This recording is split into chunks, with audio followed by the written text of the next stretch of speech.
Hello and welcome to Brijbala education YouTube channel. आज की इस एजुकेशनल वीडियो में बच्चों हम डिस्कस करने वाले हैं क्लास 9 के science chapter diversity in living organisms को।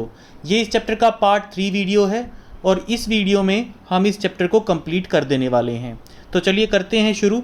अगर आपने पार्ट 1 और पार्ट 2 नहीं देखा बच्चों इस चैप्टर का, तो उसका लिंक आपको वीडियो डिस्क्रिप्शन में मिल जाएगा। तो चलिए करते हैं शुरू हमारा चैप्टर। जहाँ से हमने पार्ट 2 में छोड़ा था वहीं से हम कंटिन्यू करेंगे, दैट इज़ एनिमैलिया। एनिमैलिया वो ऑर्गेनिजम्स होते हैं जो यूकैरियोटिक होते हैं, मल्टीसेलुलर होते हैं, हीट्रोट्रॉफिक होते हैं। इनके पास सेल वॉल्स नहीं होती।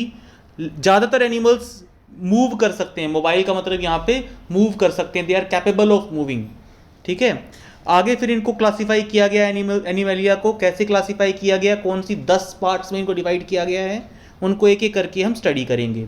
तो सबसे पहले स्टडी करते हैं पोरीफेरा के बारे में। पोरीफेरा का मतलब होता है वो ऑर्गेनिजम्स जिनकी बॉडी में छेद होते हैं, होल्स होते हैं, पोर्स होते हैं। पोर्स के नाम से इनका नाम पोरीफेरा बना है।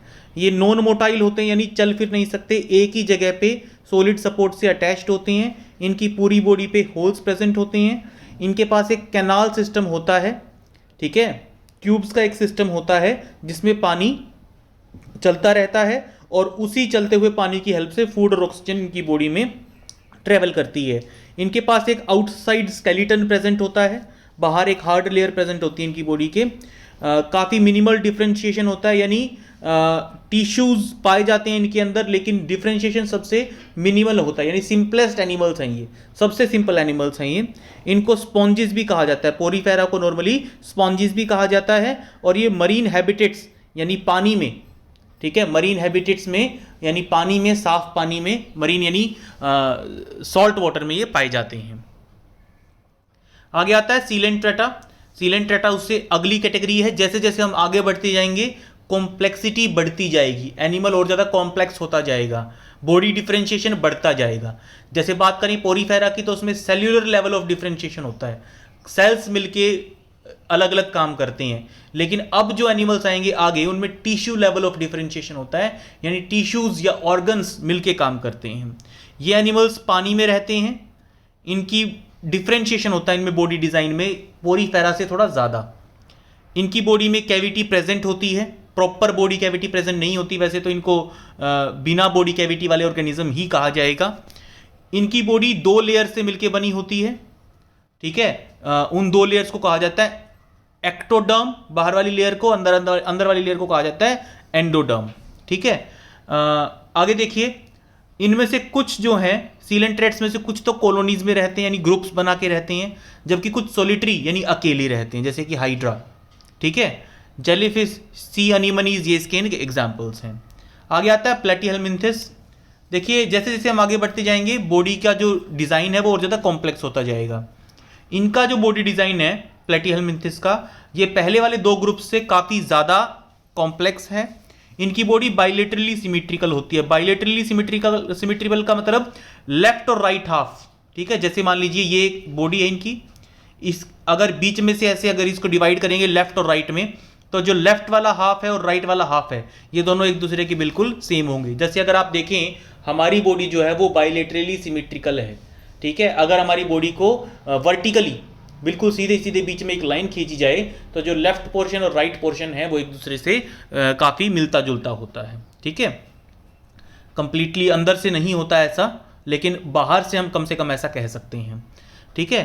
आगे आता है ये इनकी बॉडी 3 लेयर्स ऑफ सेल से मिलकर बनी होती है, इसीलिए इनको ट्रिप्लोब्लास्टिक ऑर्गेनिजम्स कहते हैं। जैसे कि इनके अंदर क्या होता है, एक तो होती है एक्टोडर्म, एक होती है मीजोडर्म और एक होती है एंडोडर्म, ये 3 लेयर्स होती हैं।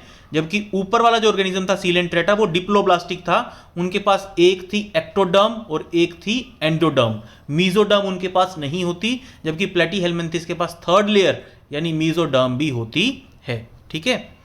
आगे आता है इसी वजह से, ट्रिप्लोब्लास्टिक होने की वजह से ही कुछ ऑर्गन्स पाए जाते हैं, ठीक है, प्लेटीहेल्मिन्थस में, लेकिन प्रॉपर ऑर्गन्स नहीं पाए जाते, ठीक है। टिश्यू फॉर्मेशन होता है कुछ हद तक, लेकिन बॉडी कैविटी प्रेजेंट नहीं होती, सीलम प्रेजेंट नहीं होती, ठीक है। बॉडी कैविटी के अकॉर्डिंग जितने भी एनिमल्स हैं उनको 3 पार्ट्स में डिवाइड किया गया है। अब तक हमने जो तीनों कैटेगरीज पढ़ी हैं, ये तीनों कैटेगरीज आती हैं असीलमेट में, असीलमेट में आती हैं तीनों की कैटेगरी, तीनों की तीनों असीलमेट, यानी इनके पास बॉडी कैविटी प्रेजेंट नहीं होती। बॉडी कैविटी वो हिस्सा होता है हमारे शरीर का जहाँ पे ऑर्गन्स बनते हैं, ऑर्गन्स प्रेजेंट होते हैं। जो सीलम होती है, जिसको बॉडी कैविटी भी कहा जाता है, वो मीजोडर्म और एंडोडर्म के बीच में पाई जाती है। देखो बच्चों, मैं ये मानता हूँ कि इस चैप्टर में कुछ टर्म्स ऐसी हैं जो शायद क्लास 9 के बच्चे के लिए कुछ टिपिकल हैं, लेकिन फिर भी अगर आप ध्यान से सारी बातों को सुनेंगे तो आपको ये चैप्टर काफ़ी अच्छे से समझ में आ जाएगा। तो ये जो तीनों कैटेगरीज हमने अब तक पढ़ी हैं, ये असीलमेट हैं, इनके पास बॉडी कैविटी प्रेजेंट नहीं होती, इनके पास सीलम प्रेजेंट नहीं होती। आगे देखिए, आगे देखिए, इसमें इनकी बॉडी जो है डोर्सी वेंट्रिकली फ्लैटेंड होती है। डोर्सी वेंट्रिकल मतलब ऊपर से नीचे तक ऐसा लगता है किसी ने इसको दो बाहरी चीज़ों के बीच में रख के और उन चीज़ों को दबा दिया है, इनको बिल्कुल फ्लैट बना दिया है। ऊपर से नीचे तक इनकी बॉडी बिल्कुल फ्लैटेंड होती है, ठीक है। इसीलिए इन एनिमल्स को, प्लेटीहेलमिन्थिस को, फ्लैटवर्म्स भी कहा जाता है। फ्लैटवर्म्स फ्री लिविंग यानी अकेले पानी में या धरती पे भी मिल सकते हैं। पैरासिटिक दूसरे ऑर्गेनिज्म के अंदर भी रह सकते हैं, ठीक है। जैसे फ्री लिविंग का एग्जांपल है प्लेनेरिया और पैरासिटिक का एग्जांपल है लीवर फ्लूक्स, ठीक है।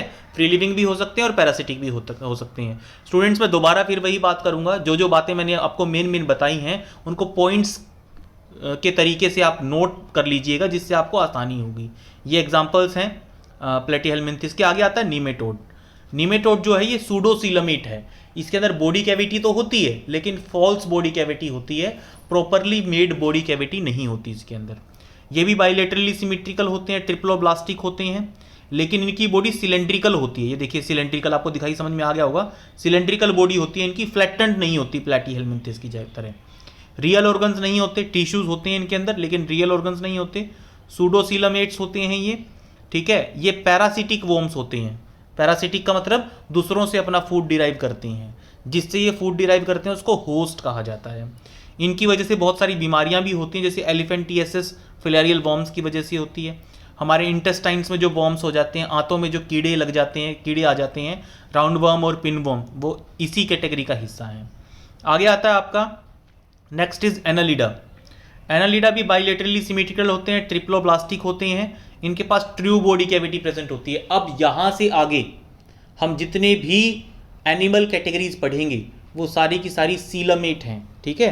पहले वाली जो तीन थी, पोरीफेरा, सीलेंट्रेटा और प्लेटीहेलमिन्थिस, ये तीनों असीलमेट थी। ये जो है हमारी नीमेटोडा, ये सूडोसीलमेट थी, और ये जो है एनालिडा, ये जो है हमारी ये सीलमेट है। और इससे आगे आने वाली सारी कैटेगरीज जितनी भी हम पढ़ेंगे उनके अंदर ट्रू बॉडी कैविटी प्रेजेंट होती है। उसी बॉडी कैविटी के अंदर ऑर्गन्स बन सकते हैं, ठीक है। तो ट्रू ऑर्गन्स होते हैं इनकी बॉडी के अंदर, बन सकते हैं। एक्सटेंसिव ऑर्गन डिफरेंशिएशन इनके अंदर पाया जाता है, और इनकी बॉडी सेगमेंटेड होती है, ऊपर से नीचे तक सेगमेंटेड। ये देखिए, ये सेगमेंट्स, इस तरीके से ये सेगमेंट्स बनी हुई है पूरी बॉडी में, ऊपर से लेके नीचे तक, ठीक है। तो यहाँ पे भी देखिए, इसमें भी देखिए, सेगमेंटेड बॉडी डिजाइन है इनका एक तरीके से, ठीक है। ये फ्रेश वाटर में भी रह सकते हैं, मरीन वाटर में भी रह सकते हैं। देखिए वाटर जो होता है, वाटर सोर्सेज जिसमें पानी रहता है, वो तीन तरह के होते हैं, फ्रेश वाटर साफ पानी, मरीन वाटर सॉल्टी वाटर, और ब्रैकिश वाटर भी होता है एक। ब्रैकिश का मतलब जहाँ पे फ्रेश वाटर और मरीन वाटर मिलता है आपस में, उसको ब्रैकिश बोल देते हैं, ठीक है। तो ये जो कैटेगरी है हमारी, जिसमें अर्थवर्म्स और लीच वगैरह आते हैं, ये फ्रेश वाटर में भी रह सकते हैं और मरीन में भी रह सकते हैं। आगे आता है आर्थ्रोपोडा। आर्थ्रोपोडा लार्जेस्ट कैटेगरी है।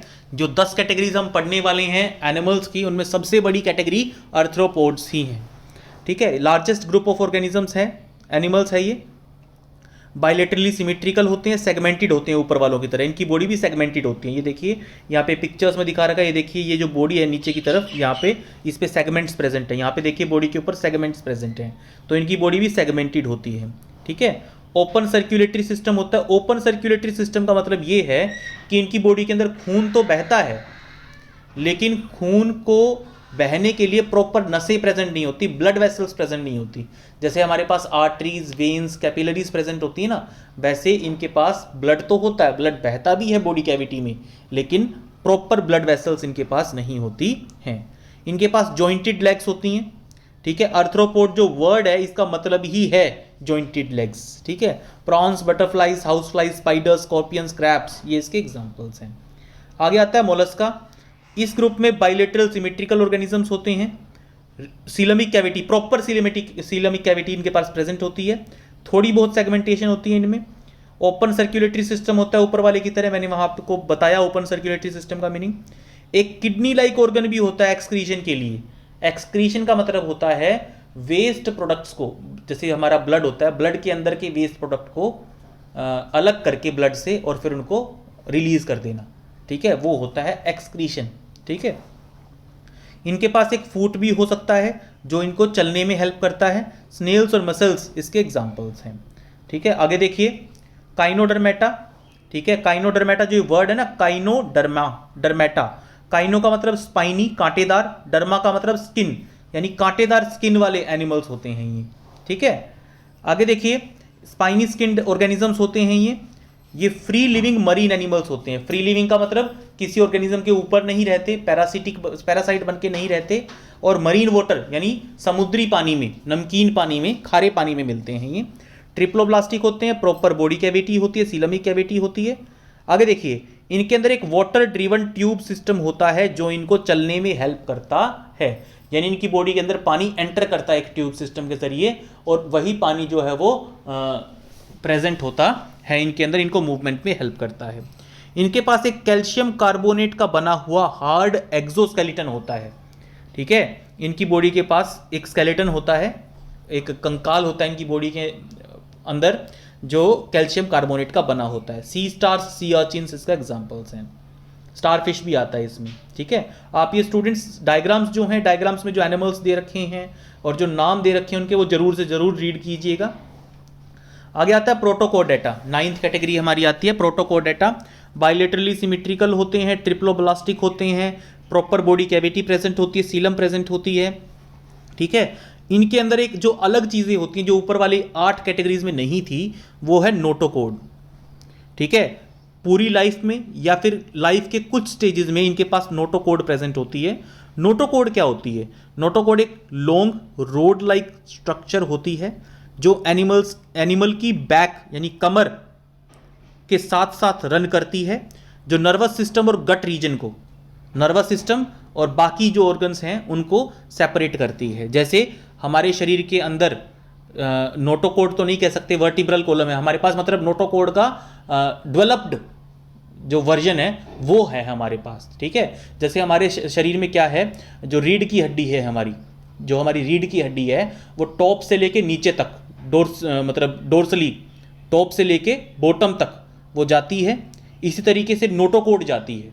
जिस तरीके से हमारी रीढ़ की हड्डी के अंदर, रीढ़ की हड्डी को हम वर्टिब्रल कॉलम बोलते हैं, ठीक है, आगे आएगा मैं वहाँ भी बताऊंगा आपको, वर्टिब्रल कॉलम बोलते हैं। इसके अंदर स्पाइनल कोड प्रेजेंट होती है, हमारी रीढ़ की हड्डी के अंदर स्पाइनल कोड प्रेजेंट होती है, जो जिसके अंदर नर्वस टिश्यूज होते हैं हमारे, जो ब्रेन को और बाकी बॉडी को कनेक्ट करते हैं आपस में। तो इसी तरीके से नोटोकोड होती है, ठीक है। सिंपलर वर्जन होती है ये वर्टिब्रल कॉलम का, और ये नर्वस टिश्यू इसके अंदर प्रेजेंट होते हैं। इसी के साथ, इसी नोटोकोड के साथ मसल्स अटैच्ड होती हैं ताकि ऑर्गेनिज्म आसानी से मूव कर सके। जैसे हमारे वर्टिब्रल कॉलम के साथ भी मसल अटैच्ड हैं, उसी वजह से हम अपनी बॉडी को हिला डुला सकते हैं। प्रोटोकोडेट्स के पास नोटोकोड होती तो है, लेकिन जो नोटोकोड होती है वो हो सकता है उनकी लाइफ के कुछ स्टेजेस में होती हो, कुछ स्टेजेस में ना होती हो, ऐसा हो सकता है, बाद में डेवलप होती हो सकता है, या फिर ऐसा हो सकता है कि उनकी पूरी लेंथ में ना होती हो, टॉप से लेके बॉटम तक ना होती हो, उनके पूरे शरीर में ना होती हो, शरीर के कुछ हिस्सों में प्रेजेंट होती हो, ठीक है। प्रोटोकोडेट्स भी मरीन एनिमल्स हैं, खारे पानी में रहते हैं। बेलेनोग्लोसस, हर्डमैनिया, एम्फियोक्सस, ये इसके एग्जाम्पल्स हैं। आगे देखिए वर्टिब्रेटा आते हैं। अब वर्टिब्रेटा अगला पड़ाव है, सबसे कॉम्प्लेक्स ऑर्गेनिज्म, सबसे कॉम्प्लेक्स एनिमल्स जो हैं वो वर्टिब्रेटा हैं, ठीक है। वर्टिब्रेटा को आगे भी क्लासीफाई किया गया है। देखो मैं बताता हूँ आपको, जो ऊपर वाली 9 कैटेगरीज हमने अब तक पढ़ी हैं उनमें आगे की डिफरेंशिएशंस, जो डिवीजन्स हैं, आगे की जो डिवीजन्स हैं वो आपके सिलेबस में नहीं है, लेकिन जो ये हम पढ़ेंगे वर्टिब्रेटा, इसको आगे 6 जो है क्लासेस में डिवाइड किया गया, 6 ग्रुप्स में डिवाइड किया गया है। उन 6 ग्रुप्स को भी हम रीड करेंगे, ठीक है। ऊपर वाले नो का कोई डिवीजन नहीं है हमारे सिलेबस में। इनके पास एक ट्रू वर्टिब्रल कॉलम होता है, जैसे हमारी रीढ़ की हड्डी होती है वैसे ही वर्टिब्रल कॉलम होता है। इंटरनल स्केलेटन होता है, जैसे हमारे पास एक स्केलेटन है हड्डियों का बना हुआ और कार्टिलेज का बना हुआ एक ढांचा है हमारे पास, ठीक है। मसल अटैचमेंट होती है पूरी बॉडी में अलग अलग जगह पे, जो मूवमेंट में हेल्प करती है। आपको पता भी है, आपकी हाथों की, टांगों की, कमर की मसल्स आपकी मूवमेंट में हेल्प करती हैं। बाइलेटरली सिमेट्रिकल होते हैं ये, ट्रिप्लोब्लास्टिक होते हैं, सीलमेट होते हैं, सेगमेंटेड बॉडी होती है, कॉम्प्लेक्स डिफरेंशिएशन होते हैं, यानी बॉडी टिश्यूज होते हैं, इनके अंदर ऑर्गन्स होते हैं। सबसे कॉम्प्लेक्स एनिमल्स वर्टिब्रेटा ही होते हैं। बाकी कैटेगरी कैरेक्टरिस्टिक्स क्या क्या होती है इनके पास? नोटोकॉर्ड तो होती ही है, वर्टिब्रल कॉलम है वो एक डेवलप्ड वर्जन है नोटोकॉर्ड का ही। Dorsal nerve cord, dorsal nerve cord यानी शरीर के पिछले हिस्से में ऊपर से लेके नीचे तक एक नर्वस टिश्यू, एक नर्वस टिश्यू से बनी हुई जो है कोड होती है, तार की तरह की स्ट्रक्चर होती है, जो जैसे हमारी रीढ़ की हड्डी के अंदर से जो जाती है। ट्रिप्लोप्लास्टिक होते हैं, पेयर्ड गिल पाउचेज होते हैं। फिशेज में यही जो गिल पाउचेज हैं ये गिल स्लिट्स में बदल जाते हैं, सीलामेट्स होते हैं ये, ठीक है। तो पहली कैटेगरीज, अब वर्टिब्रेटा को 6 पार्ट्स में डिवाइड किया गया है। ध्यान रखें आप, एनिमैलिया को 10 डिवीजन्स हैं, एनिमैलिया की 10 जो है वो डिवीजन्स हैं, आगे 10 ग्रुप्स हैं एनिमैलिया के, ठीक है, जो हमने पोरीफेरा से शुरू करके वर्टिब्रेटा तक हमने पढ़े हैं। अब आगे जो हम 6 पढ़ेंगे, 6 कैटेगरीज पढ़ेंगे, वो वर्टिब्रेटा की फर्दर डिवीजन है। ध्यान रखें आप इस बात का। तो सबसे पहली डिवीजन है साइक्लोस्टोमेटा। साइक्लोस्टोमेटा जॉलेस, बिना जबड़ों के वर्टिब्रेट ऑर्गेनिजम्स होते हैं। वर्टिब्रेट का मतलब रीढ़ की हड्डी होती है जिनके पास स्केलेटन होता है जिनके पास, ठीक है। ये लंबे होते हैं, ईल लाइक बॉडी होती है इनकी, ईल की तरह की बॉडी होती है। सर्कुलर माउथ होता है इनका, गोल मुंह होता है। स्लाइमी स्किन होती है इनकी, ठीक है। और ये स्केललेस होते हैं, इनकी बॉडी के ऊपर स्केल्स प्रेजेंट नहीं होती। जैसे फिशेस जो होती हैं, फिशेस की बॉडी के ऊपर स्केल्स प्रेजेंट होते हैं। रेप्टाइल्स की बॉडी के ऊपर स्केल्स प्रेजेंट होते हैं, तो इनकी बॉडी के ऊपर स्केल्स प्रेजेंट नहीं होते। ये एक्टोपैरासाइट्स हैं। एक्टोपैरासाइट्स का मतलब वो पैरासाइट्स जो शरीर के ऊपर रहना पसंद करते हैं। जैसे हमारे सिर में जो जुएं लग जाती हैं वो शरीर के अंदर नहीं रहती, शरीर के ऊपर रहती हैं, तो ऐसे पैरासाइट्स को एक्टोपैरासाइट्स कहते हैं। ये बोरर्स होते हैं, यानी छेद करके फिशेस के अंदर, मतलब समुद्र के अंदर रहने वाले ऑर्गेनिजम्स की बॉडी में ऊपर की तरफ छेद करके वहाँ से अपना फूड जो है ऑब्टेन करते हैं, ठीक है। लैम्प्रे और हैगफिश इसका एग्जाम्पल है। आगे आता है पाइसेस। पाइसेस में स्टूडेंट्स मछलियाँ आती हैं, फिशेस आती हैं। फिशेस की कैटेगरी है ये एक्वाटिक एनिमल्स होती हैं। स्केल्स से कवर्ड स्किन होती है इनकी। गिल्स की हेल्प से सांस लेती हैं, जैसे हमारे पास लंग्स होते हैं, इनके पास गिल्स होते हैं। स्ट्रीमलाइंड बॉडी होती है। स्ट्रीमलाइंड बॉडी का मतलब जो बॉडी होती है इनकी बच्चों, वो कैसी होती है? आगे से पतली, पीछे से पतली और बीच में से फ्लैटेंड, ठीक है। इस तरह की जो बॉडी है वो हवा और पानी को चीर के आगे बढ़ने में हेल्प करती है, ठीक है। इनके पास एक मसल से बनी हुई टेल होती है जो मूवमेंट में हेल्प करती है। ये कोल्ड ब्लडेड होते हैं। अब ये कोल्ड ब्लडेड का मतलब क्या है बच्चों? ध्यान रखें आप इस बात को। 2 तरह के ऑर्गेनिजम्स होते हैं, कोल्ड ब्लडेड और वार्म ब्लडेड।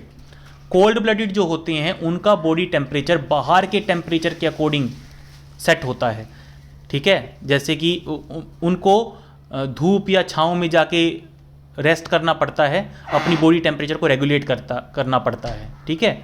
बाहर के टेम्परेचर के ऊपर उनका बॉडी का टेम्परेचर डिपेंड करता है। दूसरे होते हैं वार्म ब्लडेड, जैसे हम वार्म ब्लडेड हैं, हमारा टेम्परेचर 37 डिग्री सेल्सियस ही रहता है हमारी बॉडी का, चाहे बाहर का टेम्परेचर कितना भी हो।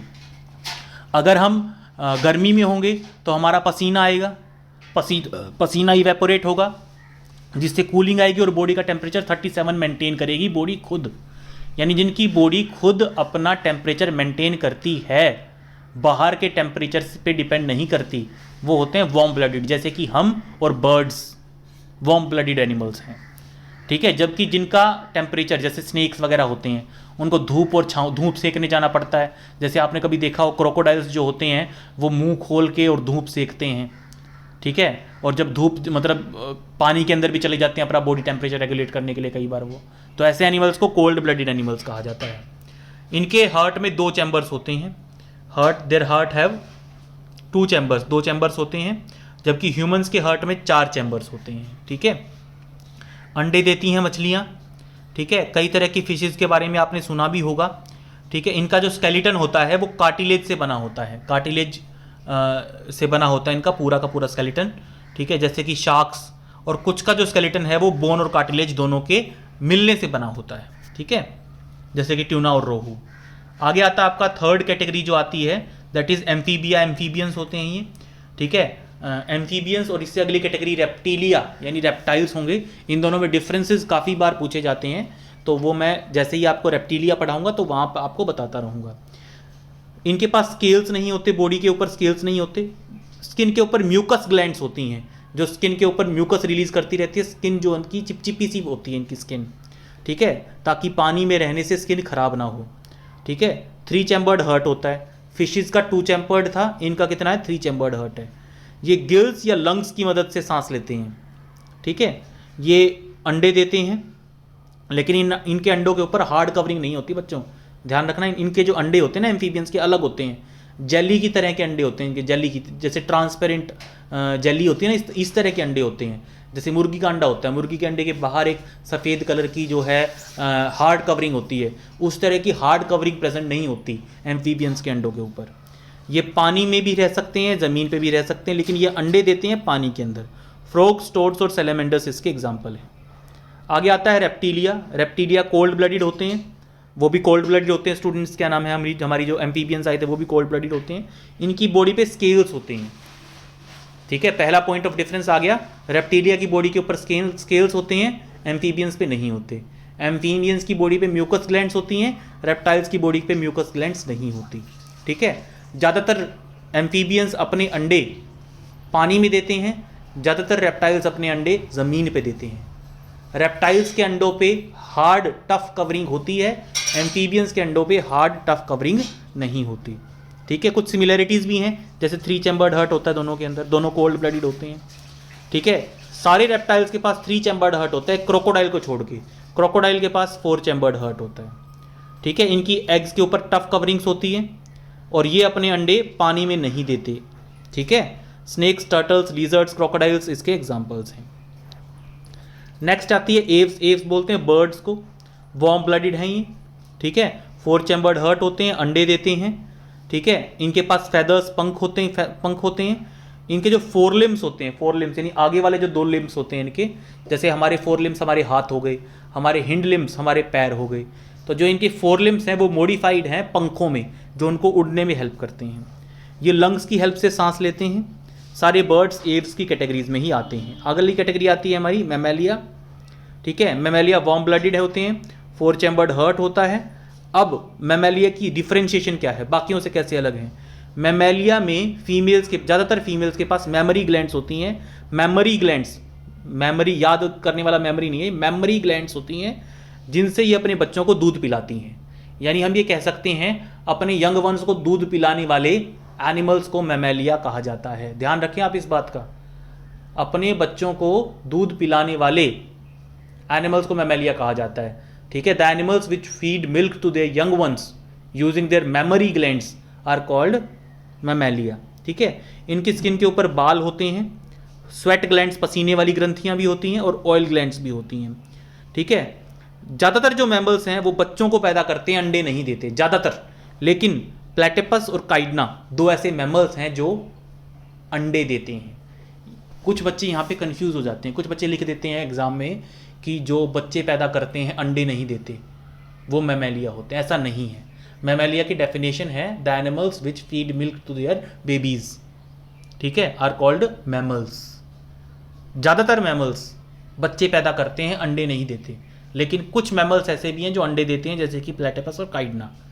कैंगरूज जो हैं वो पुअरली डेवलप्ड यंग वंस को, बहुत पुअरली डेवलप्ड होता है। आपने शायद कभी कंगारू का न्यू बॉर्न बेबी देखा नहीं होगा, इसीलिए कैंगरूज के पास जो है वो थैली होती है, बहुत पुअरली डेवलप्ड होता है। कैंगरू का बच्चा जब वो थैली के अंदर नया वो पैदा करते हैं तो काफ़ी पुअरली डेवलप्ड होता है, थैली के अंदर वो अपने आप को डेवलप करता है, ठीक है।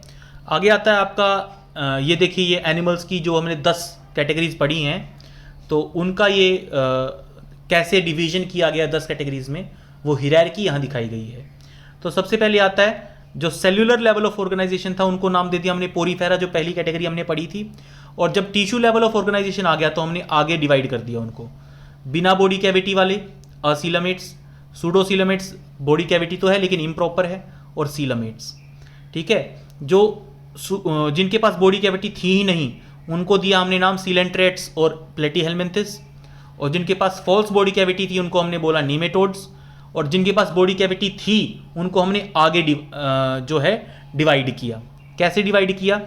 डिवाइड किया, जो सीलम बनता है वो एंडोडर्म से मतलब पिंच ऑफ करके एक लेयर निकलती है, वहां पे वैसे सीलम बनता है। मतलब समझने वाली बात क्या है, मेरे अकॉर्डिंग तो स्टूडेंट्स ये जो 2 लाइनें लिख रखी है ना यहाँ पे, ये 9th क्लास के बच्चे को समझाना थोड़ा सा मुश्किल हो जाता है। देखिए, जो सीलम होती है इन ऑर्गेनिजम्स के अंदर, जो सीलम होती है वो कैसे बनती है? एंडोडर्म में से कुछ पाउचेस अलग होते हैं, उन्हीं पाउचेस से सीलम बनती है और उन्हीं से इंटरनल ऑर्गन्स भी प्रेजेंट होते हैं वहीं पे।